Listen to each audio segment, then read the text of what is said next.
during the first year of the undergraduate program at Krea University, all students, irrespective of what they are going to major in eventually, have to take a set of common courses called core courses and skill courses.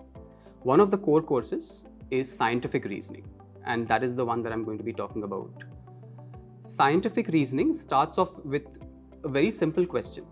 What do we mean by science? Given a certain set of observations in nature, how do we frame certain hypotheses? How do we test those hypotheses? And how do we draw certain logically valid conclusions based on them? This requires a lot of logical reasoning and critical thinking, which are the main components that we talk about in this course. Now, logical reasoning and critical thinking go beyond just science. So you apply them, of course, in physics and chemistry and biology and all of the natural sciences as we know them, but also in social sciences and more broadly in our everyday life.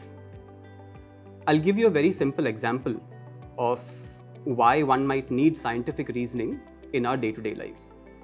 We are in an era of a lot of social media content and we read articles all the time. And often we come across various kinds of claims. So for example, you might read an article which says, tonight Mars is going to look as big as the moon in the sky. Or you might see an ad for some sort of capsule that claims to cure cancer. Now, we as individuals obviously don't have expertise in all of these various things. I cannot simultaneously be an expert in astrophysics and in medical science and in mental health and psychology. So given my limited knowledge, is there any way in which I can look at the information that is being presented and make sense of it and see if the arguments that are made and if the inferences that have been drawn are valid or not?